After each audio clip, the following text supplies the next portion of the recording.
আল্লাহু আকবার, আল্লাহু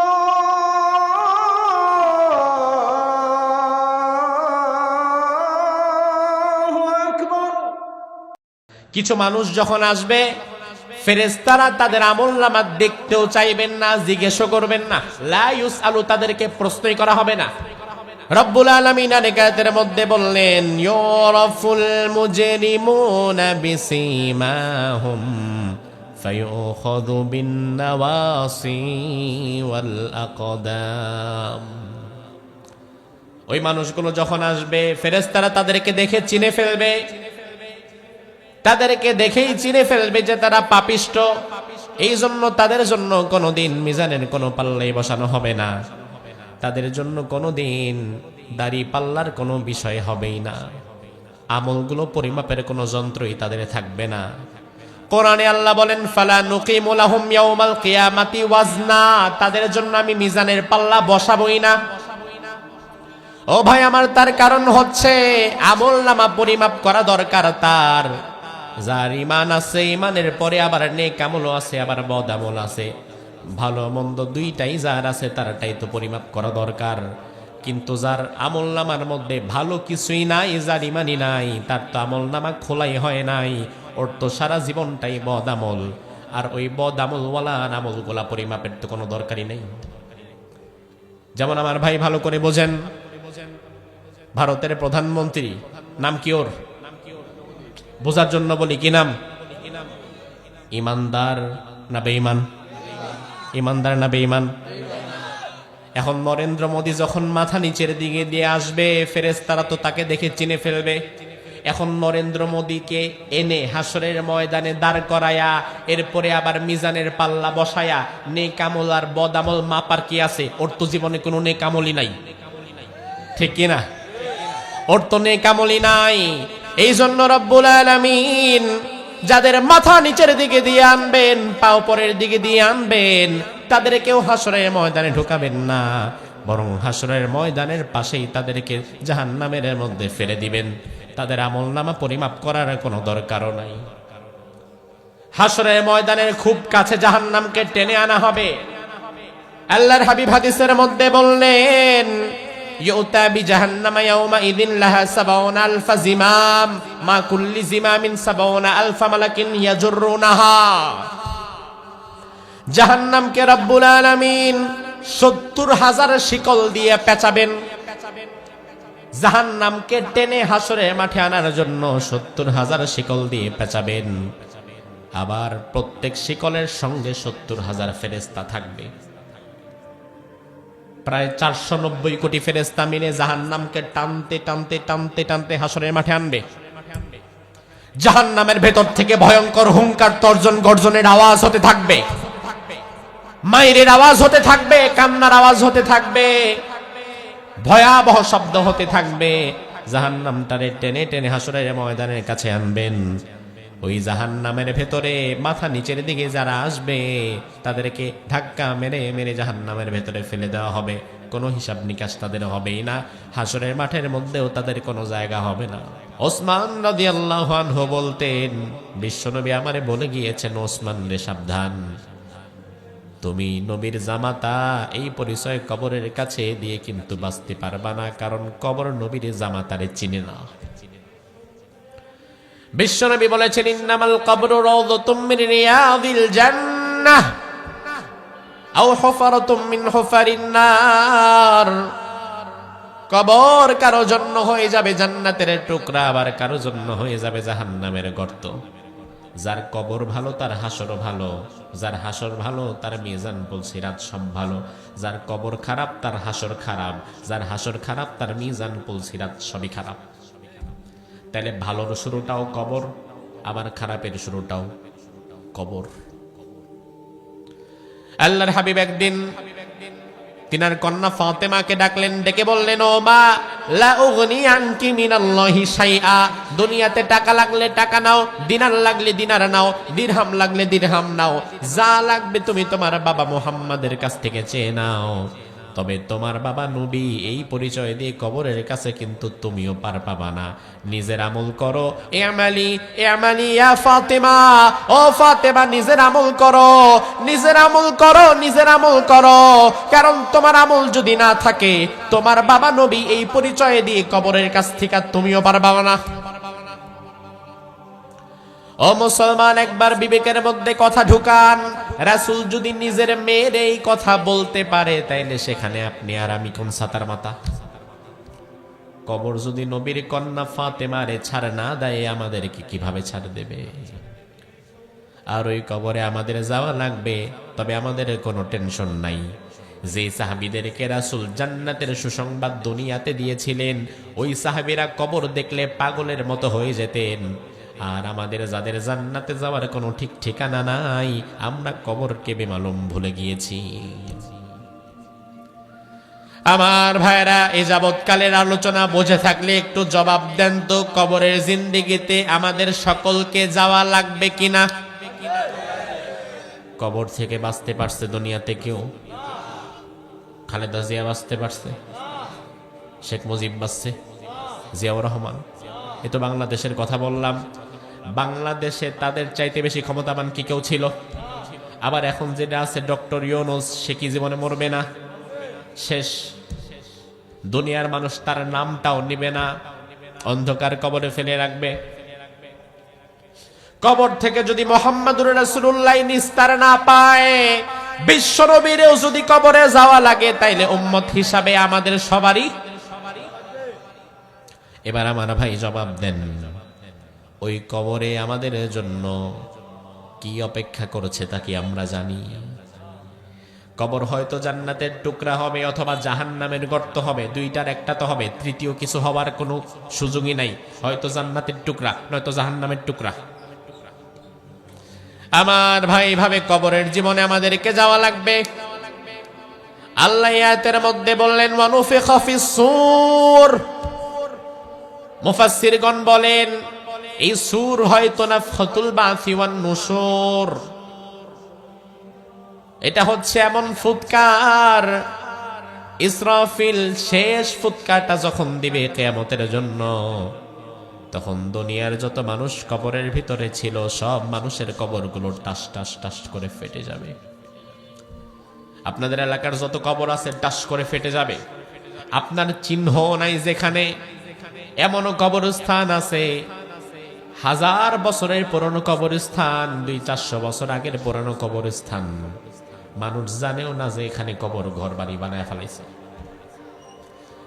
ওই কবর সেই দিন ফেটে যাবে, আর কবরের ভিতর থেকে মুর্দা মানুষগুলো জীবিত অবস্থায় দাঁড়িয়ে যাবে। ইলা রাব্বিহিম ইয়ানসিলুন, রবের দিকে যাওয়া লাগবে। আল্লাহ রাব্বুল আলামিন কবর থেকে ওঠানোর পরে একটা মাঠ বানাবেন, ওই মাঠের মধ্যে আমাদের সকলকেই যাওয়া লাগবে, কেউ আমরা পালিয়ে থাকতে পারবো না। ওই মাঠের নাম হচ্ছে হাসরের মাঠ। জোরে কোন কিসের মাঠ? হাসরের মাঠে না যে পালাই থাকতে পারবেন, সুযোগ আছে কোন? হাসরের মাঠটা কোথায় হবে এ বিষয়ে একাধিক মতামত পাওয়া যায়।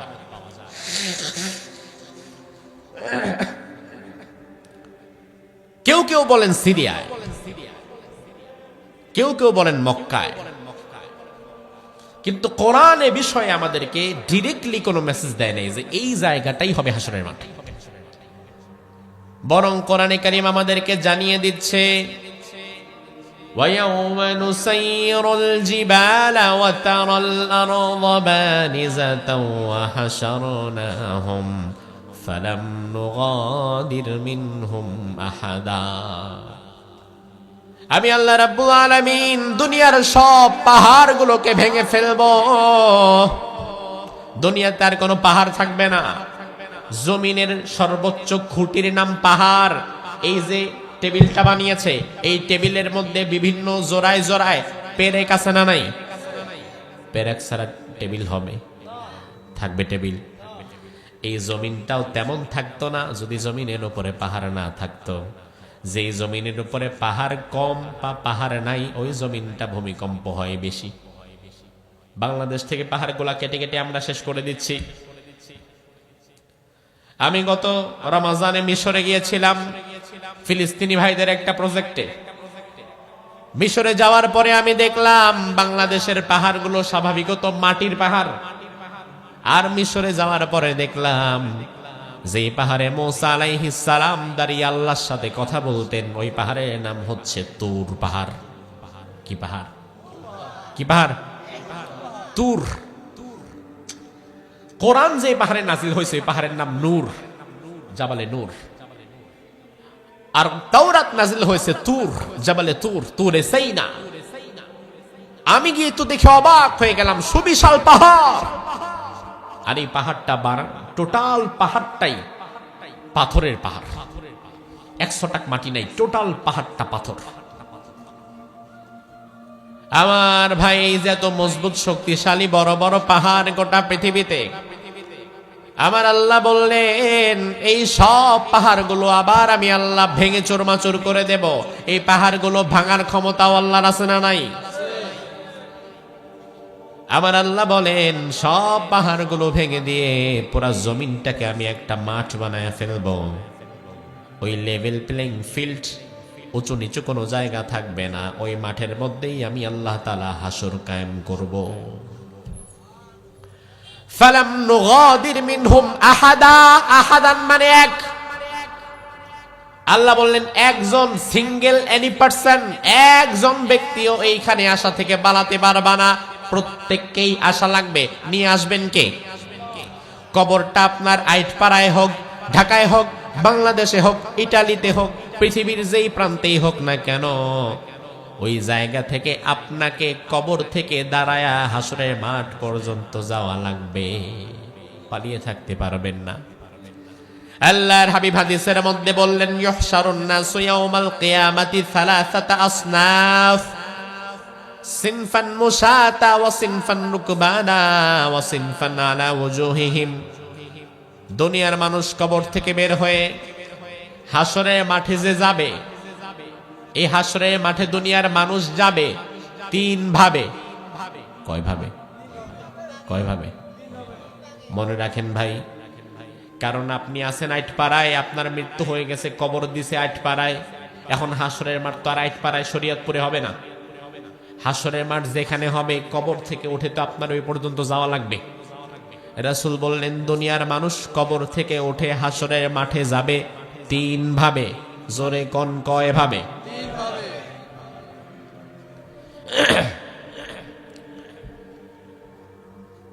লাস্ট 2-3 দিন অতিমাত্রা ঠান্ডা পড়ার কারণে, আপনাদের এদিকে ঠান্ডা পড়ছিল? বাংলাদেশে এই বছর এই 2-3 দিন যা ঠান্ডা পড়ছে, বিগত কবে এটা পড়েছে আমার জানা নাই, এত পরিমাণে ঠান্ডা। আমি চট্টগ্রামের দিকে ছিলাম, গতকালই চট্টগ্রাম থেকে আসছিলাম। ওই প্রচন্ড ঠান্ডায় আমারও ঠান্ডা লেগে গেছে। এই জন্য হয়তো মাঝে মধ্যে একটু একটু চুমুক দেয়া লাগতে পারে। তো এতে কি আপনাদের সমস্যা হবে? যদি আমার মাহফিলে চা খাওয়ার অভ্যাসই নাই, টোটালি নাই, কারণ বিষয় ভিত্তিক একটা আলোচনা করছি, একটা গোছালো সময়ের মধ্যে আলোচনা শেষ হয়ে যাবে। এখন আমি যদি বারবার চা খাই, এটা নিজের কাছে খারাপ লাগে, কিন্তু এখন আজকে আমি একটু বাধ্য, এই জন্য মাঝে মাঝে একটু খালি গলাটা ভিজাবো। নাকি আপনারা বলবেন আপনি চা খাইলে আমরাও খাবো? আপনি খান না? ঠিক আছে। আর আপনারা এখন খাওয়া দরকার নাই, নির্বাচনের সময় যত পারেন খান। আমার ভাই লক্ষ্য করেন, কবর থেকে দুনিয়ার মানুষ হাসরের ময়দানের দিকে যাবে 3 ভাবে। বিশ্বনবী বললেন সিনফান মুশাতা, একদল মানুষ তাদের কবরটা যখন ভেঙে যাবে, তারা যখন দাঁড়িয়ে যাবে, তাদের মনের ভেতরে আল্লাহ রাব্বুল আলামিন হাসরের মাঠটা কোন জায়গায় বানানো হয়েছে ওটার লোকেশন সেট করে দিবেন। ওই মানুষগুলো দাঁড়ানোর পরে তারা নিজেরা লাইন ধরে হাঁটতে হাঁটতে হাঁটতে হাঁটতে তাদের কবর থেকে তারা হাসরের মাঠ পর্যন্ত চলে যাবে। সুবহানাল্লাহ কয় না? কয় দল? 3 দলের এক দলের কথা বললাম, তারা যাবে তাদের পায়ে হেঁটে। বিশ্বনবী বললেন 2 নাম্বার আরেকটা দল থাকবে এমন, ওয়াসিনফান রুকবানা, কবর থেকে যখন তারা দাঁড়াবে, দাঁড়ানোর পরেই দেখবে আল্লাহ রাব্বুল আলামিন তাদেরকে নিয়ে যাওয়ার জন্য জান্নাতের বিশেষ গাড়ি পাঠিয়ে দিয়েছেন। ভাই আমার, জান্নাতের গাড়ি এসে কবর থেকে যারে হাসরের মাঠ পর্যন্ত নিয়ে যায়, বোঝা লাগবে তার পরবর্তী জায়গাগুলাও ভালো হবে। 3 নাম্বার আরেকটা দল থাকবে এমন, ওয়াসিনফান আলা উজুহিহিম, ওই মানুষগুলো যখন কবর থেকে দাঁড়াবে, দাঁড়ানোর পরে তারা পায়েও হাঁটবে না, তাদের জন্য কোনো গাড়িও আসবে না, বরং তারা ওঠার সাথে সাথে ফেরেশতারা তাদের মাথা নিচের দিকে আর পা উপরের দিকে দিয়ে দিবে। তারা তাদের চেহারার মধ্যে ভর করে লাফাতে লাফাতে হাসরের মাঠের দিকে যাবে। আমার ভাই, হাদিসটা আরেকবার বোঝেন। রাসূল কিন্তু শব্দ চয়ন করেছেন ওয়াসিনফান আলা উজুহিহিম, তারা তাদের চেহারার উপরে হাঁটবে। বলা দরকার ছিল সিনফান আলা রুউসিহিম, তারা তাদের মাথার উপরে হাঁটবে। তার কারণ পা যদি উপরে যায়, মাথা যায় নিচে, চেহারা নিচে না। অথচ রাসূল বললেন না, তারা তাদের চেহারায় হাঁটবে। তার মানে ফেরেশতারা তাদের মাথার হাড্ডিটা, ঘাড়ের হাড্ডিটা ভেঙে সোজা করে দিবে। তারা তাদের চেহারার উপরে ভর করে হাঁটতে হাঁটতে লাফাতে লাফাতে হাসরের ময়দান পর্যন্ত যাবে। এই হাদিসটা সাহাবায়ে কেরাম যখন শুনলেন, শোনার পরে বললেন, ইয়া রাসূলুল্লাহ ওয়া কাইফা ইয়ামশুনা আলা ওয়ুজুহিহিম, মানুষ পায়ে হাঁটে সারা জীবন দেখলাম, কারো যদি পা না থাকে সে হামাগুড়ি দেয় তাও দেখলাম, কিন্তু দুনিয়ার কোন মানুষ চেহারার উপরে আবার হাঁটে কেমনে? বিশ্বনবী বললেন, ইন্নাল্লাযী আমশাহুম আলা আকদামিহিম কাদিরুন আলা আইয়ামশিয়াহুম আলা ওয়ুজুহিহিম, দুনিয়াতে পায়ের উপরে ভর করে হাঁটার ক্ষমতা যেই আল্লাহ দিয়েছেন, ওই দিন চেহারার উপরে ভর করে হাঁটার ক্ষমতাও সেই আল্লাহই দিবেন। আমার ভাইরা, বিষয়টা বড় ভয়ঙ্কর। এভাবে 3 দল মানুষ, তারা তাদের কবর থেকে হাসরের দিকে যাচ্ছে। এক দল পায়ে হেঁটে, এক দলকে জান্নাতের গাড়ি নিয়ে গেছে, আর এক দল চেহারায় ভর করে। মোট 3 দল। কয় দল? কয় দল? আল্লাহ তাআলা যেন আমাদেরকে অন্তত পক্ষে প্রথম 2 দলে রাখে, শেষ দলে না, বলেন আমিন। এইবার যে 3 দল হাসরের মাঠের দিকে যাচ্ছে, এর মধ্যে যাদেরকে জান্নাতের গাড়ি দিয়ে আল্লাহ নিয়ে যাচ্ছেন, ওই সৌভাগ্যবান মানুষদেরকে রব্বুল আলামিন হাসরের মাঠে ঢুকাবেনই না। তার কারণ হাসরের মাঠটা হচ্ছে একটা উত্তপ্ত কড়াই। গরম কড়াইয়ের চাইতেও বেশি ভয়ঙ্কর হবে হাসরের মাঠ। গরম করার পরে তেল দেওয়ার পরে, তেল যখন গরম হয়ে টকবক করবে, ওই মুহূর্তে যদি আপনি পেঁয়াজ দেন, বেগুন দেন, তা যেমন ঝলসে যায়, হাসরের মাঠে যারা দাঁড়াবে তারাও তেমন ঝলসাতে থাকবে। এই জন্য আল্লাহ রাব্বুল আলামিন যে গ্রুপটাকে জান্নাতের বাহন দিয়ে নিয়ে আসবেন, রব্বুল আলামিন তাদেরকে হাসরের মাঠের মধ্যে ঢুকাবেনই না, বরং হাসরের মাঠের পাশেই আরেকটা জায়গা থাকবে। ওই জায়গাটার কথা রাসূল হাদিসের মধ্যে বললেন, ওই জায়গাটা হচ্ছে আল্লাহর আরশের ছায়া। বিশ্বনবী হাদিসের মধ্যে বড় মজার কথা বলেছেন, সাবাতুন ইউযিল্লুহুমুল্লাহু ফি যিল্লিহি ইয়াওমা লা যিল্লা ইল্লা যিল্লুহ, ইমামুন আদিল, শাবুন নাশা ফি ইবাদাতিল্লাহি আযজা ওয়া জাল্লা। রব্বুল আলামিন 7 শ্রেণীর মানুষকে ওই দিন হাসরের মাঠে নিয়ে যাবেন। তবে তাদেরকে হাসরের মাঠে না ঢুকায়া আল্লাহ তাআলা তার আরশের ছায়ার নিচে বসায়া দিবেন। ওই জায়গায় বসতে পারবে এমন মানুষ হচ্ছে 7 প্রকার। কয় প্রকার? আমার ভাই, 7 প্রকারের সবার কথা বলা যাবে না, তবে প্রথম 2টা বললাম। 1 নাম্বার হচ্ছে ইমামুন আদিল, ন্যায়পরায়ণ শাসক। যারা দুনিয়াতে ক্ষমতা পেয়ে যারা মানুষের উপর জুলুম করে নাই, দুনিয়াতে ক্ষমতা পেয়ে যারা ইনসাফ করেছে, ন্যায় প্রতিষ্ঠা করেছে, ওই মানুষগুলোকে আল্লাহ তাআলা তার আরশের ছায়ার নিচে ছায়া দিয়ে দিবেন। যেদিন আল্লাহর আরশের ছায়া ছাড়া আর কোনো ছায়া থাকবে না। আর দুনিয়াতে যারা ক্ষমতা পেয়ে মানুষের উপরে জুলুম করেছে, অন্যায় করেছে, অবিচার করেছে, এমন কিছু জালিমও আমাদের মাঝে আছে না নাই? এই জালিমদের সেখানে স্থান হবে না। এক শ্রেণীর মানুষ যারা ক্ষমতা পেয়ে ইনসাফ করবে, ন্যায় বিচার করবে, এই ন্যায় বিচারকদেরকে আল্লাহ আরশের ছায়ার নিচে বসায় দিবেন। সুবহানাল্লাহ বলেন।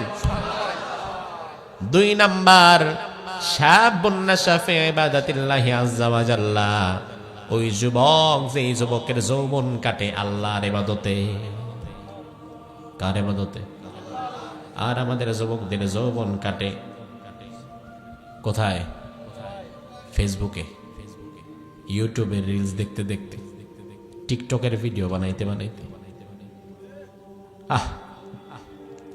শাবুন নাশা ফি ইবাদাতিল্লাহি আযজা ওয়া জাল্লা, রাসূল বললেন এমন যুবক যে যুবকটা তার যৌবনটা আল্লাহর পথে কাটিয়েছে, ন্যায়ের পক্ষে কাটিয়েছে, ইনসাফের সমাজ বিনির্মাণে কাটিয়েছে, হকের পক্ষে কাটিয়েছে। আর আজকে আমাদের সমাজের যুবকেরা যৌবনের এই সুন্দর সময়টাই রবের পক্ষে থাকে না, ইনসাফের পক্ষে থাকে না, ন্যায়ের পক্ষে থাকে না। যেই যুবকের হওয়ার কথা ছিল মোহাম্মদ বিন কাসিম, যেই যুবকের হওয়ার কথা ছিল ওসমান হাদি, ওই যুবক এখন সস্তা 2 টাকার টিকটকার হয়ে গেছে। যেই যুবক ইনসাফের পক্ষে থাকবে, ইনসাফের সমাজ বিনির্মাণে কাজ করবে, যেই যুবকের আদর্শ হবে খালিদ বিন ওয়ালিদ, যেই যুবকের আদর্শ হবে ওমর ফারুক রাদিয়াল্লাহু আনহু, ওই যুবকের আদর্শ হয়ে গেছে এখন সস্তা টিকটকার, খেলোয়াড় আর নায়ক নায়িকা। ঠিক কি না? লজ্জা তোমার জন্য যুবক। এ দেশ ও জাতির অনেক কিছু প্রাপ্য ছিল তোমার কাছ থেকে, তুমি দিলা না, তুমি মাহরুম করলা। যেই জাতির যুব সমাজ আল্লাহর পথে থাকে, যেই জাতির যুব সমাজ মসজিদ মুখী থাকে, যেই জাতির যুব সমাজ ইনসাফের পক্ষে থাকে, ওই জাতির মধ্যে কোনোদিন জালিম স্বৈরাচার তৈরি হয় না। তার কারণ সমাজের যুবকরা যদি কোনোদিন খারাপ হয়ে যায়, ওই সমাজে অন্যায় বাধা দেওয়ার মতো আর কেউ থাকে না। বাধা দিবে যারা, সরিষা দিয়ে তারায় ভূত, এখন সরিষার মধ্যে ঢুকছে ভূত। সমাজের অন্যায় অপরাধ কাজের বাধা দিবে যুব সমাজ, সমাজের মাদক দ্রব্যের বিপরীতে বাধা দেবে যুব সমাজ। আর এখন আমরা দেখি সমাজের মাদক দ্রব্যের সর্বোচ্চ গ্রাহকই যুব সমাজ। বাধা দিবে কি? এর কারণ আমাদের দেশের নোংরা রাজনীতি আর কিছু চরিত্রহীন নেতারা। তার কারণ আমাদের নেতারাও ভালো করে জানে। মাহফিলে এসে তারা আমাদেরকে বলে, হুজুর একটু মাদকের বিরুদ্ধে ওয়াজ করেন, এলাকায় মাদক বেড়ে গেছে। আর এই এলাকায় যে মাদক বেড়ে গেছে, যুব সমাজ যে মাদক দিয়ে তাদের জীবনটা নষ্ট করে দিচ্ছে, এলাকায় কারা মাদক সাপ্লাই দেয়, কারা মাদক বিক্রি করে, কোথায় কোথায় মাদক পাওয়া যায়, এটা এলাকার একটা রিকশাওয়ালা পর্যন্ত জানলে থানায় জানে না। আপনার বিবেক কি বলে জানে না? আপনার নেতাও ভালো করে জানে এলাকার কোথায় কোথায় মাদকের ব্যবসা হয়, কিন্তু ওই নেতা হুজুররা এসে বলবে, হুজুর আপনি একটু ওয়াজ করেন, কিন্তু নেতা কোনোদিন থানায় গিয়ে বলবে না যে 1 ঘন্টার মধ্যে সব মাদক কারবারিদেরকে আমার সামনে ধরে আন। এটা নেতা বলবে না। তার কারণ নেতা ভালো করেই জানে হুজুররে 10 মিনিট ওয়াজ করতে বললে সমস্যা নাই, মাদক বন্ধ হবে না, কিন্তু ওই জায়গায় গিয়া যদি বলি তাইলে তো আমার সামনে মাদক কারবারিদেরকে ধরে আনা হবে, আর ধরে আনার পরে তো দেখা যাবে যাদেরকে ধরে আনছে এরা ঘুরা ফিরা আমারই আত্মীয় স্বজন। তোমার নেতা খুব চালাক, তার কারণ তোমার নেতা ভাবে সত্যিকার অর্থে যদি এলাকার মাদক দ্রব্য বন্ধ হয়ে যায়, যুব সমাজ যদি ইয়াবা, বাবা, গাঁজা, ফেন্সিডিল ফেলে দিয়ে পড়ার টেবিলে চলে যায়, মসজিদমুখী হয়ে যায়, তাইলে আগামী দিনে 200 টাকা দিয়া মিছিলের মধ্যে আর লোক খুঁজে পাওয়া যাবে না। এই জন্য তারা সাপও মারতে চায়, আবার লাঠিও যেন না ভাঙ্গে ওইটাও দেখতে চায়। সর্প হইয়া দংশন করে, আবার ওজা হইয়া ঝাড়ে। রাসূল বললেন, শাবুন নাশা ফি ইবাদাতিল্লাহি আযজা ওয়া জাল্লা, ও যুবক তোমার যৌবনটা যদি আল্লাহর পথে কাটাতে পারো, যেদিন আল্লাহর আরশের ছায়া ছাড়া কোনো ছায়া থাকবে না, ওই দিন রহমানের আরশের ছায়ার নিচে তোমার ছায়া হয়ে যাবে। যেটা মুরব্বির হবে না, যেটা অন্য কারো হবে না, ওটা তোমার হবে। রহমান তার আরশের ছায়ায় তোমার মতো যুবককে ছায়া দান করে দিবেন। আজ সেই যুবকের বড় অভাব আমাদের সমাজে। ওই যুবক আমরা তৈরি করতে পারছি না, আমাদের যুবকদেরকে আমরা সেভাবে সাজাতে পারছি না। যেই যুবকের দরকার ছিল অন্যায়ের বিরুদ্ধে প্রতিবাদ করার, যেই যুবকের দরকার ছিল জালিমের বিরুদ্ধে প্রতিরোধ করার, যেই যুবকের দরকার ছিল আধিপত্যবাদের বিরুদ্ধে কথা বলার, যেই যুবকের দরকার ছিল মানব সেবার মধ্যে নিজেকে বিলিয়ে দেওয়ার, যেই যুবকের দরকার ছিল সমাজে কিভাবে ভালো কাজ করা যায়, আমরা 50টা যুবক মিলে একটা ফান্ড গঠন করি, আমরা এগিয়ে যাই, আমরা ভালো কিছু কাজ করি, আমাদের দেখা দেখি বাকিরা শিখবে, এমন যুবক আমাদের সমাজে আমরা পাচ্ছি না। আজ আমাদের যুবকদের মধ্যে আমরা খালিদ বিন ওয়ালিদ তৈরি করতে পারছি না, মোহাম্মদ বিন কাসিম নতুন করে তৈরি করতে পারছি না। এই জন্য আমাদের যুবকদের মধ্যে এখন সস্তা প্রতিবন্ধী টিকটকার হওয়ার স্বপ্ন ঢুকছে, প্রতিবন্ধী হয়ে গেছে এগুলো। তোমার মতো হাজারো যুবকের চাইতে আল্লাহর দরবারে একজন যুবক ওসমান হাদির দাম বেশি, যে তার যৌবনের মক্ষম সময়টা রবের পক্ষে কাটিয়েছে। যৌবনের মক্ষম সময়টা দেশের প্রশ্নে, ইনসাফের প্রশ্নে, আধিপত্যবাদের বিরুদ্ধে কাটিয়েছে। বিশ্বাস করো, এ জাতির যুবকদের মধ্যে যদি ওসমান হাদি, খালিদ বিন ওয়ালিদ, তারেক বিন জিয়াদ, মোহাম্মদ বিন কাসিমের মতো কিছু যুবক তৈরি হয়ে যায়, তাহলে 56,000 বর্গ মাইলের দেশ বাংলাদেশের দিকে কোন শকুনের নজর দেওয়ার মতো সাহস হবে না। অনেকের মনে হয় ওসমান হাদির অমুক মারছে তমুক মারছে, এটা আমি বিশ্বাস করি না। তার কারণ বর্তমান বাজারে একজন সাধারণ মানুষকে মারার জন্য বেশি টাকা দরকার হয় না। একটা গাঞ্জাখোর, ইয়াবাখোরের যদি গভীর রাতে আপনি 10,000 টাকা হাতে ধরায় দিয়ে বলেন, এই যে হুজুর যাইতেছে মাদকের বিরুদ্ধে কথা বলে, তুই গিয়ে ছুরি দিয়ে পার মারবি, গাঞ্জার ঠেলায় 10,000 টাকার লোভে হুজুরের বুকে ছুরি দিয়ে পার মারতে তার দ্বিধাবোধ হবে 10,000 টাকার জন্য। তো যেই বাজারে 10,000 টাকা দিয়ে মানুষ মারা যায়, ওই বাজারে ওসমান হাদিকে মারতে 219 কোটি টাকা কেন লাগলো? এটা তোমার মাথায় ধরে না যে ওসমান হাদির কোনো দল নাই, লোক নাই, কিচ্ছু নাই, একা একা ঘুরে একটা মানুষ। অথচ তুমিও যুবক, সেও ছিল যুবক। ওসমান হাদি সারা জীবন আধিপত্যবাদীদের বিরুদ্ধে কথা বলেছে। তার কথা ছিল বাংলাদেশের রাজনীতি হবে বাংলাদেশপন্থী, এদেশে ভারতপন্থী রাজনীতি হবে না।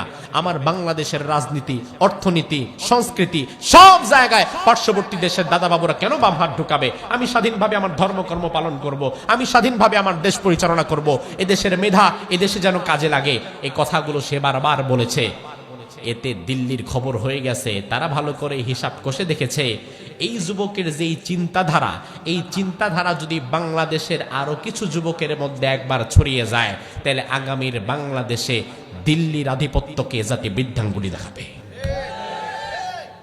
এই জন্যই তার মতো যুবককে বিদায় করে দিচ্ছে। তবে আলহামদুলিল্লাহ আমরা আশাবাদী, এই পবিত্র জমিন, যেই জমিনে একজন ওসমান হাদিকে কবর দেওয়া হয়েছে, আমার বিশ্বাস আগামীর বাংলাদেশে যুবক এবং তরুণদের মধ্য থেকে এমন আরো শত শত বিপ্লবী ওসমান হাদি তৈরি হবে, বিপ্লবী ওসমান হাদির জন্ম হবে, যারা বাংলাদেশে বাহির বিশ্বের কোন শত্রুকে তারা হিসাব করে গুনে দেখবে না। এমন দিন আসবে ইনশাআল্লাহ। আমরা আমাদের যুবকদের জন্য দোয়া করি, আল্লাহ তুমি আমাদের যুবকদেরকে মসজিদমুখী করে দাও, আমাদের যুবকদেরকে তুমি কোরআনমুখী করে দাও। বিশ্বনবী বললেন, ওই যুবক, যে যুবকের যৌবনটা আল্লাহর ইবাদতে কাটে।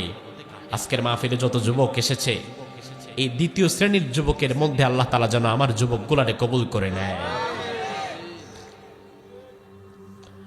আমার ভাই,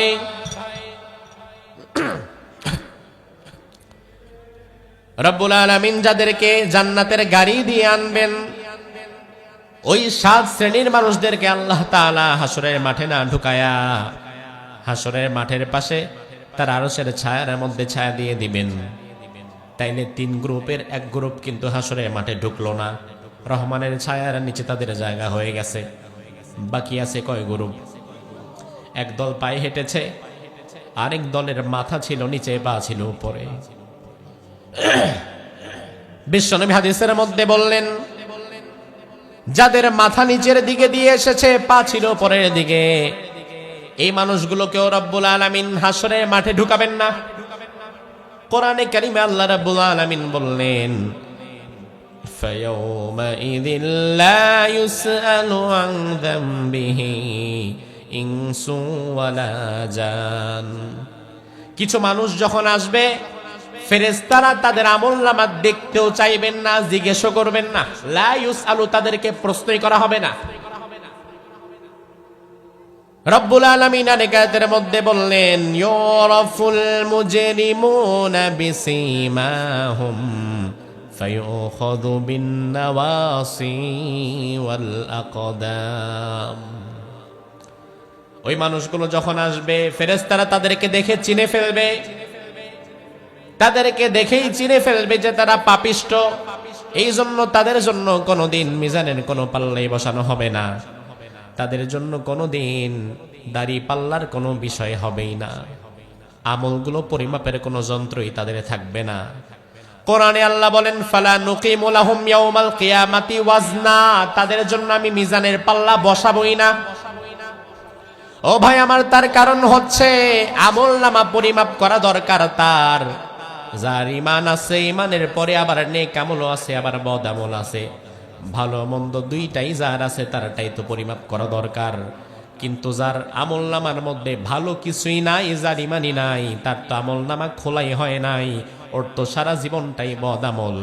আর ওই বদ আমলওয়ালা আমলগুলা পরিমাপের তো কোনো দরকারই নেই। যেমন আমার ভাই ভালো করে বোঝেন, ভারতের প্রধানমন্ত্রী নাম কি ওর? বোঝার জন্য বলি, কি নাম? ইমানদার না বেঈমান? ইমানদার না বেঈমান? এখন নরেন্দ্র মোদী যখন মাথা নিচের দিকে দিয়ে আসবে, ফেরেশতারা তো তাকে দেখে চিনে ফেলবে। এখন নরেন্দ্র মোদীকে এনে হাসরের ময়দানে দাঁড় করায়া, এরপরে আবার মিজানের পাল্লা বসায়া নেক আমল আর বদ আমল মাপার কি আছে? ওর তো জীবনে কোনো নেক আমলই নাই, ঠিক কিনা? ওর তো নেক আমলই নাই। এই জন্য রব্বুল আলামিন যাদের মাথা নিচের দিকে দিয়ে আনবেন, পা উপরের দিকে দিয়ে আনবেন, তাদেরকেও হাসরের ময়দানে ঢোকাবেন না, বরং হাসরের ময়দানের পাশেই তাদেরকে জাহান্নামের মধ্যে ফেলে দিবেন। তাদের আমলনামা পরিমাপ করার কোনো দরকারও নাই। হাসরের ময়দানের খুব কাছে জাহান্নামকে টেনে আনা হবে। আল্লাহর হাবিব হাদিসের মধ্যে বললেন, ইউতা বিজাহান্নামা ইয়াউমাইযিন লাহা ৭০ জিমাম মা কুল্লি জিমামিন ৭০ মালাকিন ইয়াজুরুনাহা। জাহান্নামকে রব্বুল আলামিন ৭০,০০০ শিকল দিয়ে পেঁচাবেন। জাহান্নামকে টেনে হাসরের মাঠে আনার জন্য ৭০,০০০ শিকল দিয়ে পেঁচাবেন। আবার প্রত্যেক শিকলের সঙ্গে ৭০,০০০ ফেরেশতা থাকবে। প্রায় ৪৯০ কোটি ফেরেশতা মিলে জাহান্নামকে টানতে টানতে টানতে টানতে হাসরের মাঠে আনবে। জাহান্নামের ভেতর থেকে ভয়ঙ্কর হুঙ্কার, তর্জন, গর্জনের আওয়াজ হতে থাকবে, মাইরের আওয়াজ হতে থাকবে, কান্নার আওয়াজ হতে থাকবে, ভয়াবহ শব্দ হতে থাকবে। জাহান্নামটারে টেনে টেনে হাসরের ময়দানের কাছে আনবেন। ওই জাহান্নামের ভেতরে মাথা নিচের দিকে যারা আসবে, তাদেরকে ধাক্কা মেরে মেরে জাহান্নামের ভেতরে ফেলে দেওয়া হবে। কোনো হিসাব নিকাশ তাদের হবেই না, হাসরের মাঠের মধ্যেও তাদের কোনো জায়গা হবে না। আর জান্নাত কোথায় থাকবে? আমার আল্লাহ বললেন, ওয়া উজলিফাতিল জান্নাতু লিল মুত্তাকিনা গায়রা বাইদ। আমি আমার মুত্তাকি বান্দাদের জন্য জান্নাতকে আরেকটু দূরে রেখে দেব। জাহান্নামকে হাসরের মাঠের কাছে আনা হবে, তবে জান্নাতকে একটু দূরে রাখা হবে। আমার ভাই তাহলে এবার একটু বোঝেন, কবর থেকে উঠছে কিন্তু ৩ গ্রুপ, পায়ে হেঁটে, গাড়ি দিয়ে, আর মাথা নিচের দিকে দিয়ে। এর মধ্যে অলরেডি 2 গ্রুপ মাইনাস হয়ে গেছে। গাড়িওয়ালা গ্রুপরে আল্লাহ আরশের ছায়ার নিচে রাখছে, মাথা নিচের দিক দিয়ে যারা আসছে তাদেরকে জাহান্নামে ফেলে দিয়েছে। তাইলে মধ্যখানে বাকি আছে কারা? পায়ে হাঁটছে যারা। ওই হাসরের মাঠের মধ্যে মূলত জায়গা হবে তাদের, যারা আমরা পায়ে হেঁটে যাব। হিসাব নিকাশ হইতে হবে এবার আমাদের। হাজার হাজার কোটি কোটি মানুষ, আল্লাহ বলবেন ঢোকো হাসরের মাঠে, ঢুকো। হাসরের মাঠের মধ্যে আমাদের ঢুকিয়ে দেওয়া হবে। হাসরের মাঠটা কেমন হবে বিশ্বনবী হাদিসের মধ্যে বললেন, ইহশারুন নাস ইয়াউমাল কিয়ামাহ আলা আরদিন বাইদা আফরা কাকুরসাতিন নাকি। মহিলারা রুটি বানাবার সময় যেমন আটার খামিরে বানায়, ওই আটার খামিটা যেমন মসৃণ হয়ে যায়, বিশ্বনবী বললেন হাসরের মাঠও হবে তেমন মসৃণ, উঁচু নিচু কোনো জায়গা সেখানে থাকবে না। ওই হাসরের মাঠ কি দিয়ে বানাবেন? রাসূল বললেন বাইদা আফরা, সাদা এবং লালের মিশ্রণ। সাদা রং এবং লাল রং যদি আপনি একত্রে মিলান, তাইলে তৃতীয় আরেকটা রং হবে, তামার একটা কালার হয়ে যাবে, তামা। বিশ্বনবী বললেন হাসরের মাঠ হয়ে যাবে তামা দিয়ে বানানো। আমাদের দেশের মাঠের নিচে মাটি, সর্বোচ্চ ইটা দিয়ে আপনি পাকা করে দিবেন, কিন্তু আল্লাহ রাব্বুল আলামিন যে হাসরের মাঠ বানাবেন, ওই হাসরের মাঠ আল্লাহ তাআলা তামা দিয়ে বানাবেন, তামা। কেন আল্লাহ হাসরের মাঠ তামা দিয়ে বানাবেন? ও ভাই, তার কারণ হচ্ছে আজকের বিজ্ঞান বলছে সবচাইতে ভয়ঙ্কর ধাতু হচ্ছে তামা, সবচেয়ে বেশি তাপ সুপরিবাহী ধাতু হচ্ছে তামা। এই জন্য এই যে মাইকের তার, এই তারের ভেতরে তামার ব্যবহার আছে। কথা বলতেছি এখানে, মুহূর্তের মধ্যে কথা চলে গেছে 2-4 মাইল দূরে। এই যে লাইটের তার, এই তারের মধ্যে তামার ব্যবহার আছে। লাইটটা এখানে লাগান, আর তারটা লম্বা করে করে করে করে ঢাকা পর্যন্ত নিয়ে যান। লাইট লাগাইছেন আইট পাড়ায়, সুইচ দিছেন ঢাকায়, ঢাকায় সুইচে যখন চাপ দেওয়া হবে, আইট পাড়ায় লাইটটা জ্বলতে সময় লাগবে কতক্ষণ? ন্যানো সেকেন্ড, 1 সেকেন্ডও না। সুইচ দেওয়ার সাথে সাথে লাইটটা জ্বলে যাবে। তার কারণ কি? তার কারণ এই যে ভেতরে তামা আছে, আর তামার এত পাওয়ার, মুহূর্তের মধ্যেই তামা বিদ্যুৎ সুপরিবাহী করে দেয়। লাইট যদি থাকে আমেরিকায়, সুইচ যদি থাকে বাংলাদেশে, তার দিয়ে যদি নিয়ে যান, বাংলাদেশের সুইচে চাপ দিলে আমেরিকার লাইট জ্বলতে 1 মুহূর্ত লাগবে না। এটা তামার ক্ষমতা। সবচেয়ে ভয়ঙ্কর ধাতু হচ্ছে তামা, আর হাসরের মাঠটা হবে তামার, মাটির না। এবার বিশ্বনবী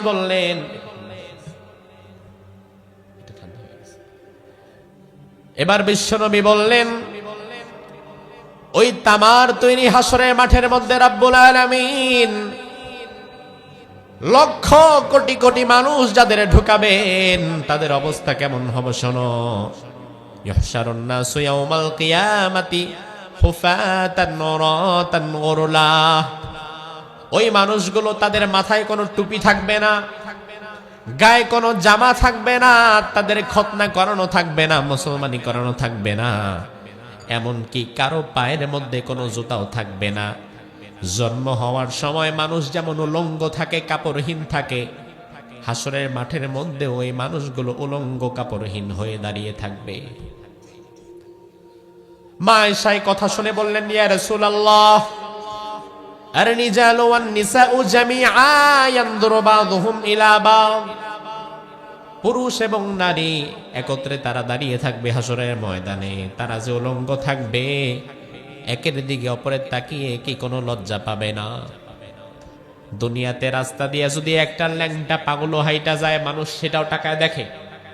আর ওই দিন কোটি কোটি মানুষ যদি সবাই উলঙ্গ থাকে, মানুষ কি দেখবে না? বিশ্বনবী বললেন, ও আয়েশা, আল আমরু আহাম্মু মিন আইয়ানদুরা বাযুহুম ইলা বায। ওই দিন আরেকজনের দিকে তাকায়া উলঙ্গপনা কি দেখবে? নিজের গায়ে যে কাপড় নাই, এটাই তো মানুষের মনে থাকবে না।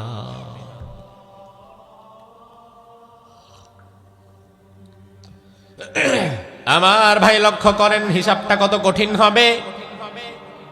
হাসরের মাঠের নিচে একে দুতামা, এর উপরে আমরা উলঙ্গ।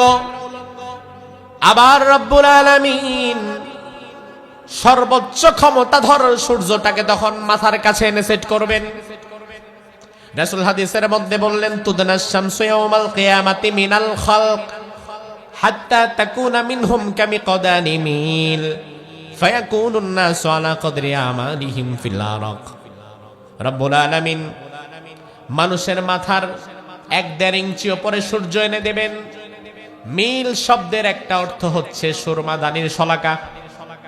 আমরা যে চোখের মধ্যে সুরমা দেই, এই সুরমা ব্যবহার করার জন্য ছোট্ট একটা কাঠি আছে না নাই? দেখছেন তো জীবনে? এখনকার মানুষ তো সুরমা দেয় না, আগের মানুষ হজে গেলেই সুরমা আনতো। আমাদের নানি দাদিদেরকে দেখতাম তারা সুরমা দিত চোখে।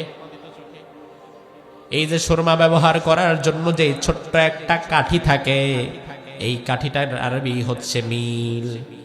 তাহলে এই কাঠিটা যতটুকু হয় আপনার মাথার ঠিক ততটুকু পরেই থাকবে সূর্য।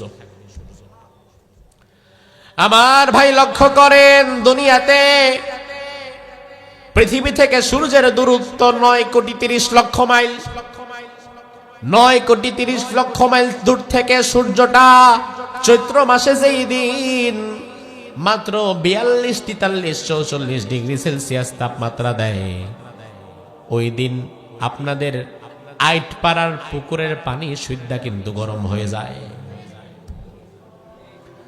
9,30,00,000 মাইল দূর থেকে আলো দিছে, তাতেই আপনাদের আইটপাড়ার পুকুরের পানি গরম হয়ে গেছে। আর ওই ভয়াবহ সূর্য ওই হাসরে ময়দানে আমাদের মাথার মাত্র 1-1.5 ইঞ্চি উপরে থাকবে। সূর্য তাকে মাথার 1-1.5 ইঞ্চি উপরে দিয়ে পায়ের নিচে তামার জমিন বানায়া আল্লাহ যখন সূর্যের সুইচটা অন করে দিবেন, মুহূর্তের মধ্যে গোটা হাসরের মাঠ আগ্নেয়গিরির চাইতেও আরো বেশি উত্তপ্ত হয়ে যাবে।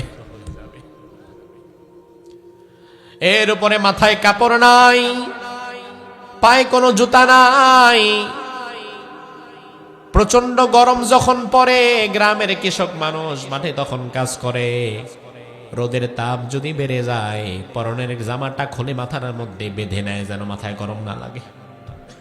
ওই দিন মাথায় দেওয়ার মতো কিছু নাই, পায়ের নিচে দেওয়ার মতো কিছু নাই, উপরে সূর্য আর নিচে তামা, গোটা শরীরটা তখন পুড়তে থাকবে।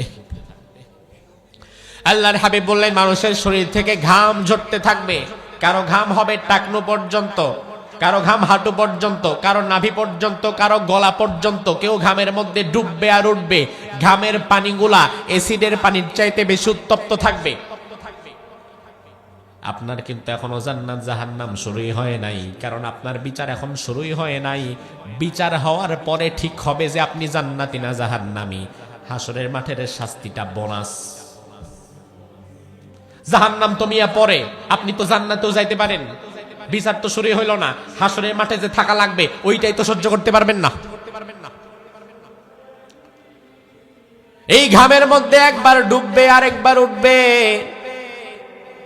সারা শরীর ফসকা পড়ে যাবে, মাথার চান্দিটা ফেটে যাবে, ব্যথায় যন্ত্রণায় উত্তপ্ত অবস্থায় হাজার কোটি কোটি উম্মতেরা বাঁচার জন্য ডানে বামে ডানে বামে দৌড়াবে। আর এভাবে কয়দিন থাকা লাগবে? এইভাবে তো 5 মিনিট 1 মিনিট থাকাও সম্ভব না, 1 মিনিটও হাসরের ময়দানে দাঁড়ায় থাকা সম্ভব না। অথচ আল্লাহর কোরআন আমাদেরকে বলছে ওই হাসরের মাঠে থাকা লাগবে 50,000 বছর। ফি ইয়াউমিন কানা মিকদারুহু 50,000 সানাহ, 50,000 ইয়ার্স। ওই দিন 50,000 বছরের সমান লম্বা হবে হাসরের মাঠ। ও ভাই আমার, 50,000 বছরটা আবার দুনিয়ার বছর ধইরেন না, 50,000 বছরটা ধরা লাগবে আল্লাহর বছর। কারণ ওই দিন তো দুনিয়াই নাই, দুনিয়ার সময়ও থাকবে না। আবার দুনিয়ার সময় এবং আল্লাহর সময়ের মধ্যে একটা পার্থক্য আছে না নাই? জানেন তো? কোরআনে আল্লাহ বলেন, ওয়া ইন্না ইয়াওমান ইনদা রাব্বিকা কালফি সানাতিন মিম্মা তাউদ্দুন। তোমাদের কাছে দুনিয়ার গণনায় 1000 বছর যত লম্বা, ওই 1000 বছর আল্লাহর কাছে মাত্র একদিন। আমাদের কাছে 1000 বছর, আল্লাহর কাছে একদিন। তাইলে আল্লাহর কাছে যদি 50,000 বছর হয়, তাইলে আমাদের অবস্থা কি হবে? দুনিয়ার মানুষ পাগল হয়ে যাবে, একবার ডানে দৌড়াবে, একবার বামে দৌড়াবে, বাঁচার কেউ নাই। দৌড়ে দৌড়ে পাগল হয়ে যাবে। হঠাৎ মানুষেরা বলবে, আহারে আর ডানে বামে দৌড়ায় লাভ নাই, নিজেরা তো কিছুই করতে পারবো না, চলো আমরা কোন একজন নবীর কাছে যাই, কারণ নবীরে ধরি, নবী যদি আল্লাহর সাথে একটু কথা বলতে পারে। সব উম্মতেরা গিয়ে সামনে পাবে যেই নবীকে, সবার আগে ওই নবীর নাম আদম আলাইহিস সালাম। জোরে কোন কোন নবী? আমাদের কি লাগে? কি লাগে? বাবা। উম্মতেরা গিয়ে বলবে আনতা আবুল বাশার, আপনি আমাদের বাবা। খলাকাকাল্লাহু বিয়াদি, আল্লাহ নিজের হাতে আপনারে বানাইছেন। আজকে আপনি আল্লাহর দরবারে একটু সুপারিশ করেন, ইসফালানা ইলা রাব্বিক। আপনি আল্লাহরে বলেন আল্লাহ যেন বিচার শুরু করে দেয়, হিসাব শুরু করে দেয়। জাহান্নামে যাওয়া লাগুক আর জান্নাতে যাওয়া লাগুক, অন্তত হাসরের মাঠে আর থাকতে পারবো না। আল্লাহরে একটু বলেন আল্লাহ যেন হিসাব নিকাশ শুরু করে দেয়। আদম নবী বলবে থামো, আমি জীবনেও আজকে আল্লাহর সাথে কথা বলবো না, কারণ আমি যদি আজকে আল্লাহরে গিয়ে বলি আল্লাহ আর হাসরের মাঠে কেউ থাকতে পারছে না, আপনি হিসাব শুরু করে দেন। আল্লাহ যদি বলে আদম তুমি আসছো হিসাব শুরু করতে বলার জন্য, ওকালতি করার জন্য, তোমারে বলছিলাম গাছের কাছে যাইতে না, ফল খাইতে না, তুমি গাছের কাছেও গেছো, ফলও খাইছো, এখন হিসাব যদি শুরু করাই লাগে তাহলে তোমার হিসাবটা তুমি আগে দাও। আদম আলাইহিস সালাম বলবেন অসম্ভব, আমি আমার আল্লাহর সঙ্গে আজকে কথা বলতে পারবো না। ইযহাবু ইলা গায়রি, অন্য কারো কাছে যাও মিয়া, আমি পারবো না। নবীরা পর্যন্ত ইয়া নাফসি করবে। উম্মতেরা এবার দৌড়ে চলে যাবে আরেকজন নবীর কাছে, ওই নবীর নাম নূহ আলাইহিস সালাম। কোন নবী? গিয়ে বলবে আপনি আল্লাহর দরবারে একটু বলেন আল্লাহ যেন হিসাব নিকাশ শুরু করে দেয়। আদম নবী তো বলল না। নূহ আলাইহিস সালাম বলবে অসম্ভব, ইন্না রাব্বি ক্বাদ গাদিবাল ইয়াওমা গাদবান লাম ইয়াগদাব ক্বাবলাহু মিসলাহু ওয়া লা ইয়াগদাব বাদাহু মিসলাহু। আমার রব আজকে আমার প্রতি এত রাগান্বিত, আমার মনে হয় আমার রব কোনোদিন আমার প্রতি এত রাগান্বিত হয় নাই, আর হবেও না। আমি যদি তোমাদের কথা শুনি আজকে আল্লাহরে গিয়ে বলি আল্লাহ হিসাব শুরু করেন, আল্লাহ যদি বলে নূহ সব নবীরে আমি একটা সুপার পাওয়ার দিয়েছিলাম, দাওয়াতে মুস্তাজাবা দিয়েছিলাম, এমন একটা দোয়া দিয়েছিলাম যেই দোয়াটা করলেই আমি আল্লাহ কবুল করে নিব। তোমার উম্মত যখন তোমার কথা শুনে নাই তখন তুমি আল্লাহ আমার কাছে দোয়া করেছিলে আমি যেন তোমার উম্মতদেরকে সবাইরে ডুবায়া মেরে ফেলি। নূহ আলাইহিস সালাম আল্লাহর কাছে বলেছিল লা তাদারা আলাল আরদি মিনাল কাফিরিনা দাইয়ারা, যারা আছে সব ডিরে ডুবায়া দেন। এবার আল্লাহ যদি আজকে বলে ও নূহ তুমি তো সবাইরে মারার জন্য এই দোয়াটা কাজে লাগিয়েছিলে, তুমি যদি ওই দোয়াটা মারার জন্য কাজে না লাগায়া আমার কাছে বলতে আল্লাহ আমি আমার মুস্তাজাব দাওয়া দিয়ে দোয়া করছি, আমার জাতিরে আপনি হেদায়েত দিয়ে দেন, তাইলে আমি তো হেদায়েতও দিতে পারতাম, তুমি মারার দোয়া করলা কেন? আগে তোমার জবাব দাও। নূহ আলাইহিস সালাম বলবে আমি যাব না, অন্য কারো কাছে যাও। উম্মতেরা চলে যাবে আরেক নবীর কাছে, ওই নবীর নাম ইব্রাহিম খলিল। সুবহানাল্লাহ। ইব্রাহিম নবীর সাথে আমাদের আরেকটা সম্পর্ক আছে না নাই? তিনি আমাদের কি কথা কন বইলাই গেছেন, এজন্য আওয়াজ নাই, কারণ বিগত 17 বছর জাতির পিতা বানাইছিলেন আরেকজনের বাপেরে। ও মুসলমান, এটা ঈমানের কথা, কোন রাজনৈতিক কথা না। দল আসবে দল যাবে, নেতা আসবে নেতা যাবে, ক্ষমতার পালা বদল হবে, কিয়ামত পর্যন্ত মুসলমানের জাতির পিতা ইব্রাহিম ছাড়া আর কেউ হবে না। আবার আরেক দল আসলে আরেকজন জাতির পিতা বানায়ও না, কারণ এই জাতির পিতা ক্ষণে ক্ষণে পাল্টায়। এই জাতির কপাল এমন, যখন যে দল ক্ষমতায় সে নতুন একটা জাতির পিতা বানায় দেয়, আর এই দল তারে এই জাতি তারে আব্বা ডাকা শুরু করে। অথচ ক্ষণে ক্ষণে যে বাপ বদলায়, অর্থ জন্মেই সমস্যা। আমার জাতির পিতা ইব্রাহিম, দুনিয়ার কোন মানুষের বাপ আমার জাতির পিতা হতে পারে না। আমার জাতির পিতাকে সেটা তো আমার আল্লাহ ঠিক করে দিয়েছেন, ঠিক কিনা?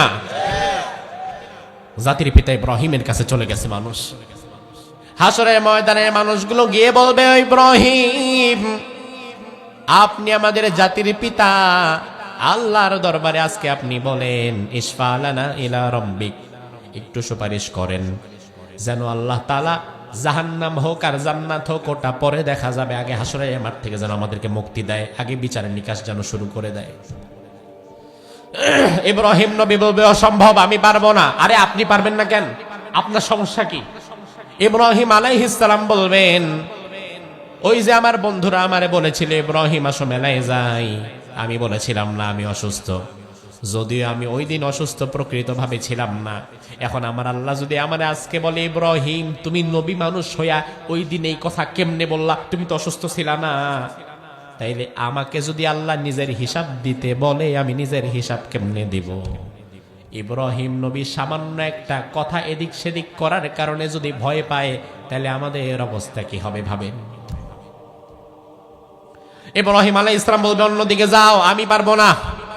সব উম্মতেরা চলে যাবে, সামনে গিয়ে দেখবে আরেকজন নবী দাঁড়িয়ে আছে, ওই নবীর নাম মূসা। কি নাম? জোরে গন। গিয়ে বলবে মূসা আলাইহিস সালাম আপনি আল্লাহর দরবারে সুপারিশ করেন, কারণ আল্লাহ আপনারে বড় ভালোবাসেন। ইসতাফাকাল্লাহু বিরিসালাতিহি ওয়া বিকালামিহি, আল্লাহ আপনার সাথে সরাসরি কথা বলতেন, ভালো না বাসলে তো কথা বলে না। আপনি আল্লাহর দরবারে আজকে পারবেন, আপনি আল্লাহর দরবারে সুপারিশ করেন। মূসা নবী বলবে অসম্ভব, আমি আল্লাহর দরবারে সুপারিশ করতে পারবো না, আমারও একটা বিষয় আছে। আরে আপনার আবার কি বিষয়? বলে আমি রাস্তা দিয়ে যাচ্ছিলাম, দুই ব্যক্তি ঝগড়া করছিল, আমি তাদের মধ্যখানে ঢুকে গেলাম।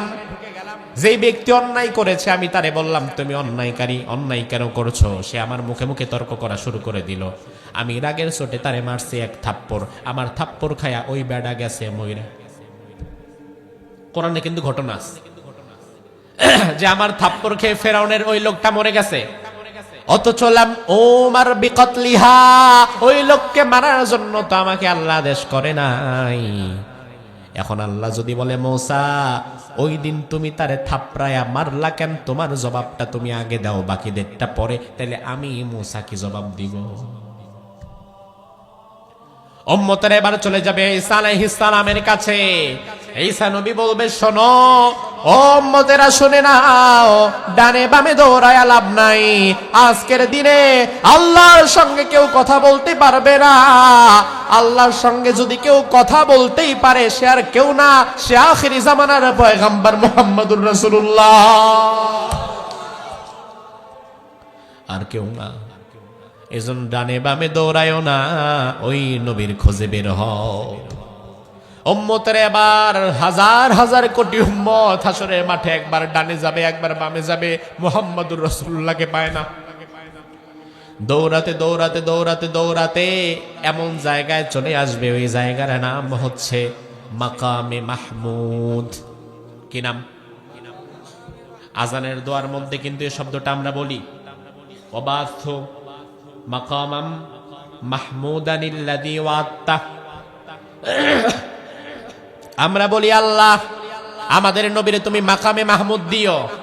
নবীজি মাকামে মাহমুদে থাকবেন।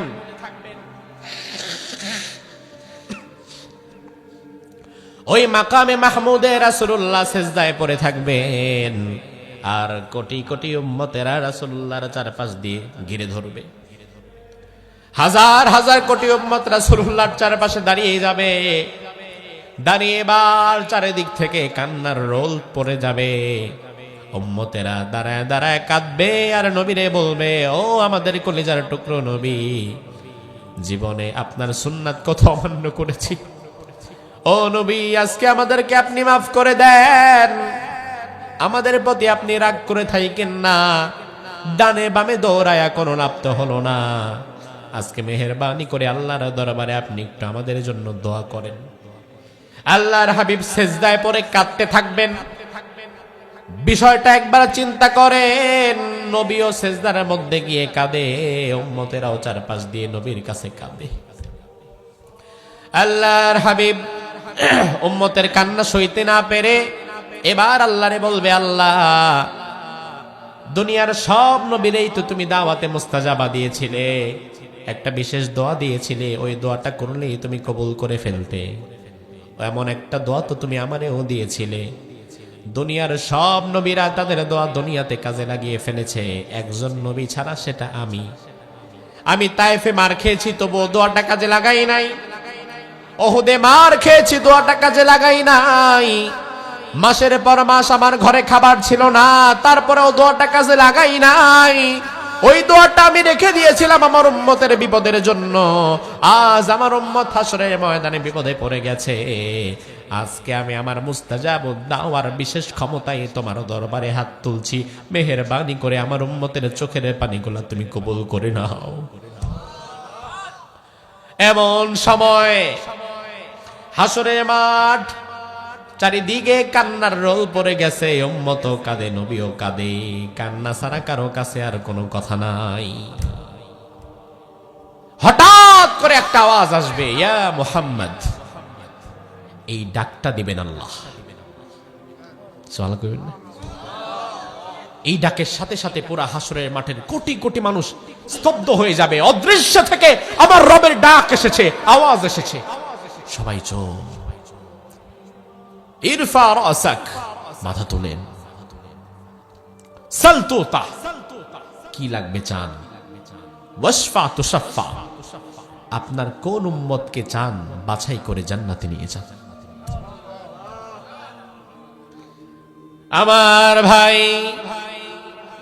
এই ডাকের পরপরেই আল্লাহ রাব্বুল আলামিন প্রথমবারের মতো প্রকাশিত হবেন। তবে আল্লাহ রাব্বুল আলামিন রহমানের সূরতে প্রকাশিত হবেন না, তিনি কহারের সূরতে প্রকাশিত হবেন। দয়াময়ের সূরতে প্রকাশিত হবেন না। ভয়ঙ্কর, কহার, রাগান্বিত, ক্ষমতাবান, শক্তিশালী এমন একটা রূপে তিনি আবির্ভূত হবেন। কোরআনে কারিমে আল্লাহ রাব্বুল আলামিন বললেন, ইয়াউমা ইয়াকুমুর রূহু ওয়াল মালাইকাতু সাফফান লা ইয়াতাকাল্লামুনা ইল্লা মান আদিনা লাহুর রহমানু ওয়া ক্বালা সাওয়াবা। আল্লাহ রাব্বুল আলামিন যখন প্রকাশিত হবেন, আল্লাহর কহার রূপ দেখে লা ইয়াতাকাল্লামুন, আল্লাহর সাথে কেউ কথা বলার সাহসই পাবে না। ফেরেশতারা পর্যন্ত দাঁড়িয়ে থাকবে। ইয়াউমা ইয়াকুমুর রূহ, রূহুন শব্দের অর্থ হচ্ছে জিবরাইল। জিবরাইল ফেরেশতা নিজেও মাথা নিচের দিকে দিয়ে দাঁড়িয়ে থাকবে। সব ফেরেশতারা লাইন ধরে মাথা নিচের দিকে দাঁড়িয়ে থাকবে। আল্লাহ রাব্বুল আলামিন কহার সূরতে প্রকাশিত হবেন। দুনিয়ার কোন নবীরা পর্যন্ত কথা বলার সাহস পাবে না, জিবরাইলও কথা বলার সাহস পাবে না। আর বাংলাদেশের কিছু ভণ্ডপীর তাদের মুরিদদেরকে বোঝায়, আমার কাছে আসবা, মাজারে গরু দিবা, ওরসে সিন্নি দিবা, আমারে টাকা পয়সা দিবা, নামাজ রোজার দরকার নাই, হাসরের মাঠে তোমারে আমি পার করায়া দিব। এমন কথা বলার মতো ভণ্ডপীর আপনাদের এদিকে আছে না? আমার ভাইরা, আমি মাসখানেক আগে গত মাসের শেষে আসছিলাম আপনাদের নড়িয়াতে মাহফিলে। দুইটা দরবার আমি নিজে গেছি, নাম বলবো না। দুইটা দরবারে গেলাম, এমন দুইটা দরবার, শেষে যেটায় গেলাম নদীর পারে যাওয়ার পরে দেখলাম মানুষ সমানে সেখানে সেজদা দিচ্ছে। আমার ভাই, ডানে সেজদা, বামে সেজদা, মানুষ শ্বাসে আর সেজদায় পড়ে যায়। ঘন্টা খানেক আমি সেখানে ছিলাম, আরো কিছু জিনিস দেখছি। এর মধ্যে আমি একজনকে ধরলাম, ভাই আপনার মুখে দেখি দাঁড়িয়ে আছে, দেখতে তো ভালোই মনে হয়। আমি এতটুকু শুধু জানতে চাই, এই যে আপনি মাজারে আসলেন, সেজদা দিলেন, ছাগলও একটা নিয়ে আসছেন, দিয়ে গেলেন, আপনার উদ্দেশ্যটা কি? সে আমার কয়, আপনারে কমু কেন? আমার বলে, আপনারে কমু কেন? আমি বললাম, ভাই রাগ করেন না, আমিও আপনার তরিকারি মানুষ। কারণ এই কথা না করলে এবার আমরা কইবই না, আরে আমি আপনার তরিকারি মানুষ। তবে আমি আরেক সিলসিলার আজকে এখানে প্রথম আইলাম। সে তখন আমার কো তরিকতের ভাই, আমি কই হ্যাঁ তরিকতের ভাই। এরপরে আমারে বলল, এই যে আসলাম, দিলাম, আমার পরকাল আছে না, আখেরাত আছে না? আমি বললাম আছে। আপনার আছে না? আমরা জিজ্ঞেস করলাম, আমি করলাম আছে। তাহলে দুনিয়াতে যে গুনাহ করি, যেভাবে চলা লাগবে সেভাবে চলতে পারি না, কত হারাম কাজ করি।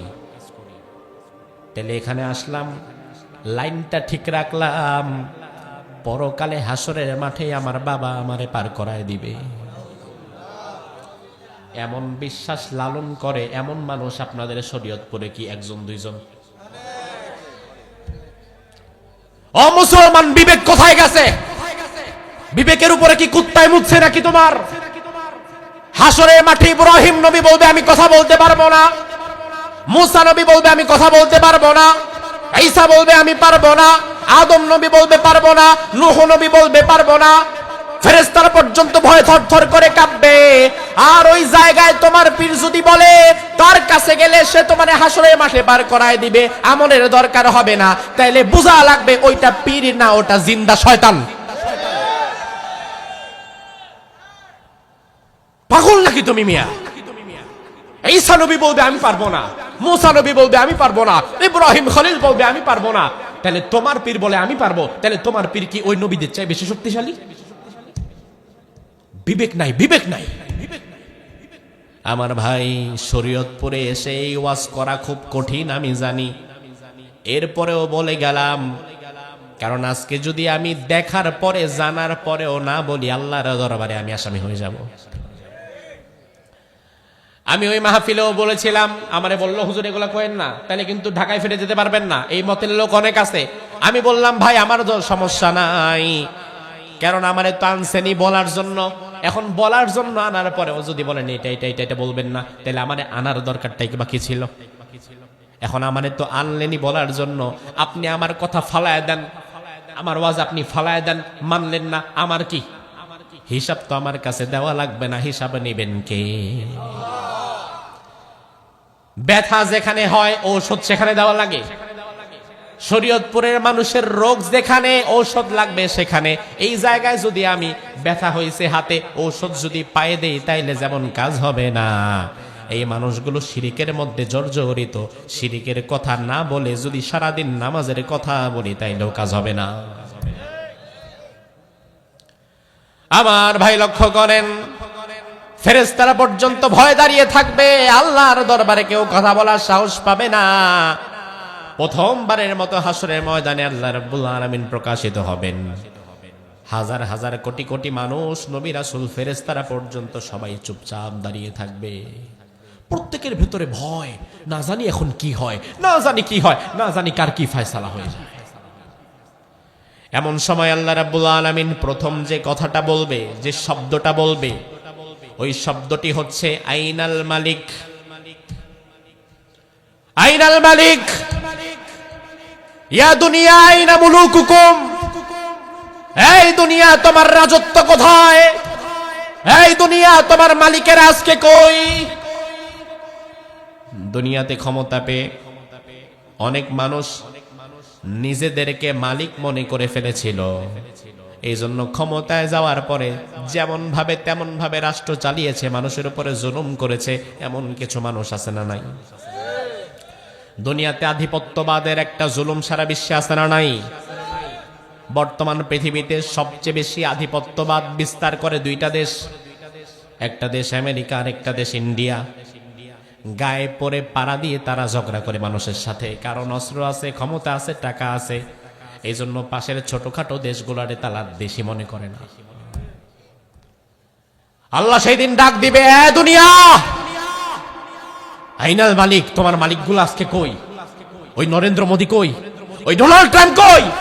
ওই নেতানিয়াহু কোথায়? যারা হাজার হাজার মুসলমানদেরকে হত্যা করেছে, ওই মালিকগুলা কোথায়? আমার সামনে ধরে আন। আল্লাহু আকবার। আল্লাহর ক্ষমতার চাইতে বেশি ক্ষমতা কারো আছে? আমার আল্লাহ তাআলা সেই দিন প্রথমেই ডাক দিবেন, দুনিয়া তোর মালিকদেরকে সামনে দাঁড় করা, মালিকদেরকে সামনে দাঁড় করা।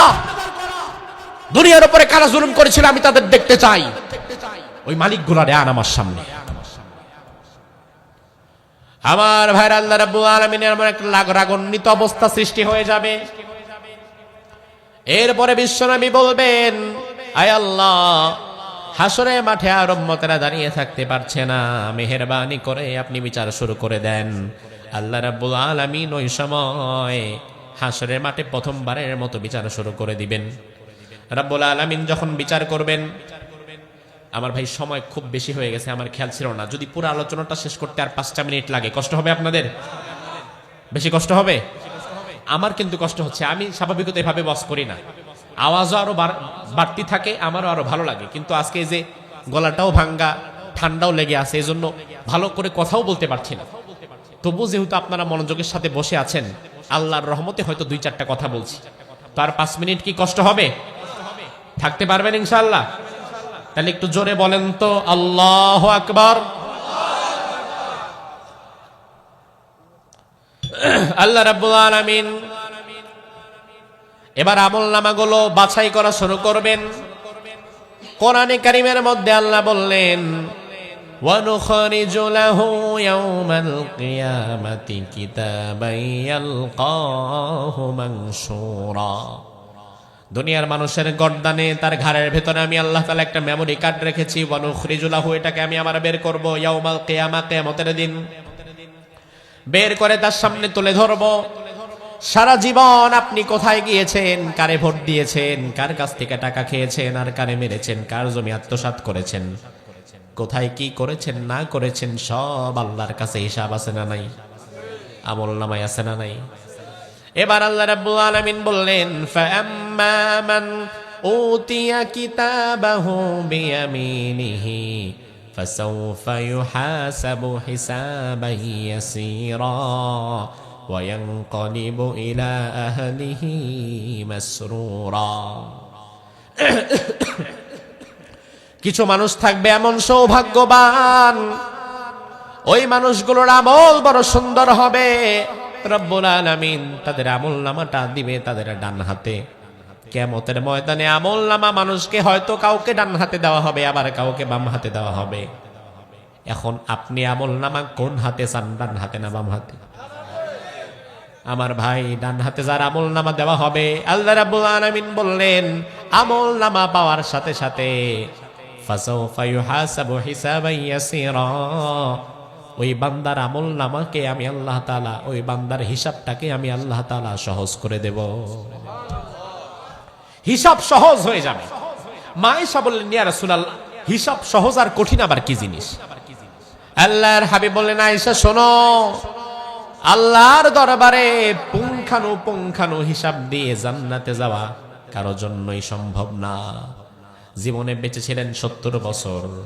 আল্লাহ যদি 70 বছরের প্রতিদিনের প্রতি মুহূর্তের হিসাব চায়, হিসাব দিয়া জান্নাতে যাইতে পারবেন। আল্লাহর হাবিব বলেন, আয়েশা শুনে নাও, হিসাব যাদের সহজ হবে, আইয়ানযুরা ফি কিতাবিহি ফায়াতাজাওয়াজ আনহু, ধরেন এটা আমলনামা, এই আমলনামাটা আপনার, এটা আপনার হাতে দেওয়া হবে।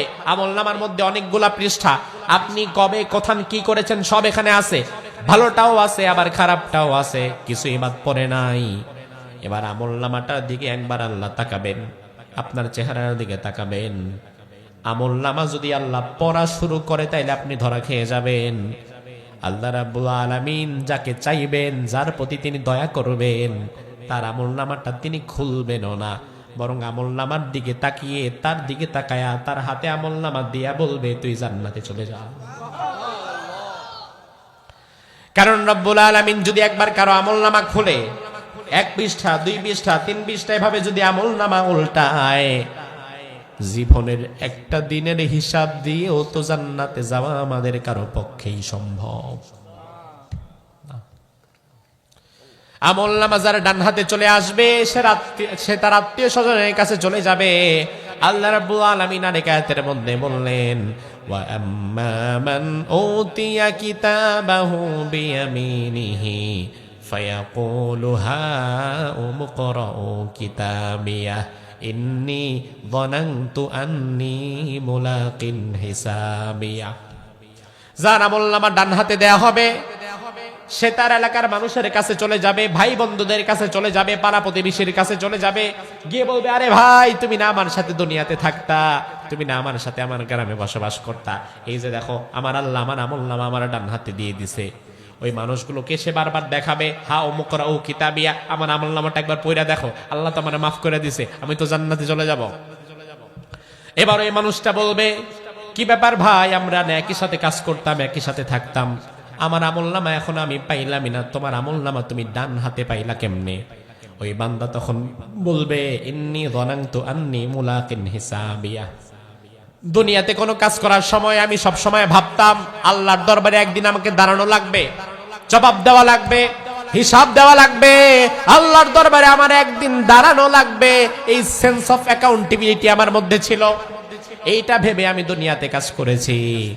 দুনিয়াতে আল্লাহর দরবারে একদিন দাঁড়াতে হবে, আল্লাহর সামনে একদিন নিজেকে উপস্থাপন করা লাগবে। আমি আল্লাহর দরবার থেকে পার পাবো না, এই ধারণা পোষণ করে কাজ করলে তার কাজের মধ্যে কখনো খারাপ কাজ হতে পারে না। দুনিয়াতে হারাম কাজ, খারাপ কাজ হয় তাদের জন্য যারা একদম বেমালুম কবরকে ভুলে যায়, হাসরকে ভুলে যায়। রব্বুল আলামিন বলেন, অপরদিকে কিছু হতভাগা মানুষ থাকবে, তাদের আমলনামা দেওয়া হবে তাদের বাম হাতে। কোন হাতে? وَأَمَّا مَنْ أُوتِيَ كِتَابَهُ بِشِمَالِهِ فَيَقُولُ يَا لَيْتَنِي لَمْ أُوتَ كِتَابِيَهْ وَلَمْ أَدْرِ مَا حِسَابِيَهْ يَا لَيْتَهَا كَانَتِ الْقَاضِيَةَ مَا أَغْنَى عَنِّي مَالِيَهْ هَلَكَ عَنِّي سُلْطَانِيَهْ। বাম হাতে যখন আমলনামা দেওয়া হবে, ধরেন এটা আমলনামা, এটা দিয়ে গেছে বাম হাতে, এবার সে বাম হাতে আমলনামা নিতেই চাইবে না। সে বলবে, আহারে, ইয়া লাইতাহা কানাতিল কাদিয়া, কেন আমার এটা দিয়ে গেল, আমি তো এটা চাইতামই না। মা আগনা আন্নি মালিয়া, দুনিয়াতে আমার কত সম্পদ ছিল, আমার সম্পদগুলো আজকে আমার জাহান্নামে যাওয়ার কারণ হয়ে গেল। সম্পদগুলো দুনিয়াতে সুযোগ ছিল, ভালো কাজে ব্যয় করি নাই, খারাপ কাজে ব্যয় করেছি।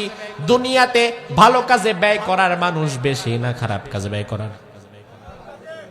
মাহফিলের জন্য 5,000 টাকা বের করতে পারে না, অথচ আজকে যদি পাশে জেমসের অথবা অন্য কোনো শিল্পীর একটা কনসার্ট হইতো শরীয়তপুরে, বিদেশ থেকে কোনো শিল্পী আসছে, গান গাবে, নাচবে, অথবা বাংলাদেশের কোনো শিল্পী গান গাবে, নাচবে, ওই নাচ দেখার জন্য 10,000 টাকা টিকিট কাটা লাগবে। 10,000 টাকার টিকিট কাইটা নাচ গান দেখতে যাবে এমন মানুষ আপনাদের এলাকায় আছে না? ওই জায়গায় মাঠে জায়গা দেওয়া যাবে না। কে কার আগে জাহান্নামে যাবে প্রতিযোগিতা করবে, যে তুই থাক জাহান্নামে আগে, আমি যাই। আমার ভাই লক্ষ্য করেন, ওই মানুষগুলো বলবে, আয় আল্লাহ, আমার সম্পদ আজকে আমারে ধ্বংস করে দিল। দুনিয়াতে সুযোগ থাকার পরেও সম্পদ ভালো কাজে লাগাই নাই, আজকে আমার সম্পদ আমার ধ্বংসের কারণ হয়ে গেছে। হালাকান্নি সুলতানিয়া, আমার ক্ষমতা আজকে আমার ধ্বংসের কারণ হয়ে গেল।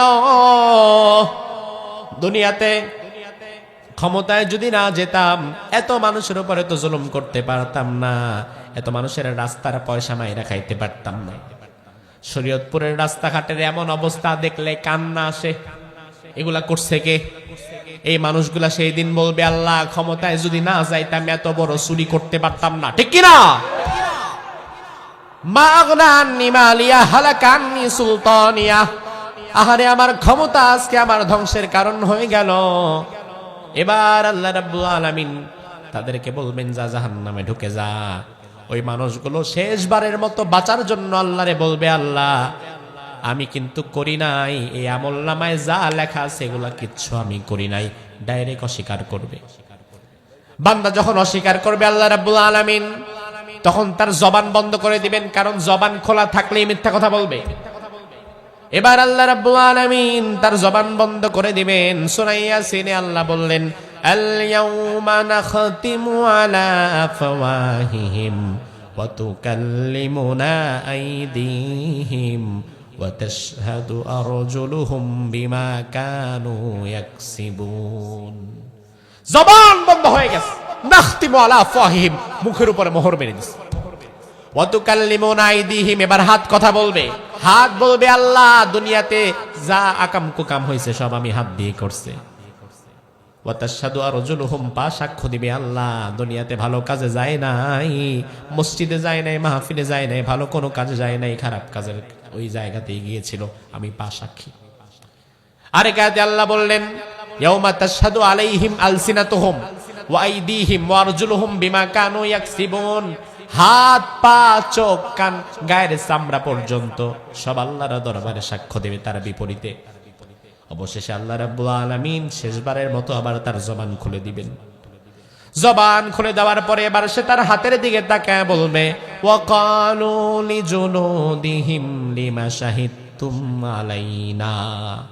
ওরে হাত, দুনিয়াতে শীতকালে তোরে ভালো রাখার জন্য কত সোনো পাউডার আর ক্রিম দিয়েছি। ওরে পা, কত সরিষার তেল মালিশ করলাম। ওরে চেহারা, কত আদর তোরে করলাম। ও হাতের আঙ্গুল, একবার তুই ভেঙে গিয়েছিলি, তোর চিকিৎসার জন্য ঢাকার সব চাইতে দামি হসপিটালে গিয়েছিলাম, কত আদর তোরে করছি। আজকে আল্লাহর দরবারে তুই হাত বুঝে আমার বিরুদ্ধে দাঁড়ায় গেলি। ওই হাত, ওই পা, আপনার শরীরের অঙ্গ প্রত্যঙ্গ ওই দিন বলবে ক্বালু আনতাকানাল্লাহুল্লাযী আনতাকা কুল্লা শাই। দুনিয়াতে আল্লাহ আমাদের কথা বলার জবান দেয় নাই, এই জন্য বলতেও পারি নাই। আজকে কথা বলার শক্তি দিয়েছে, এই জন্য আর কিছু গোপন রাখি নাই।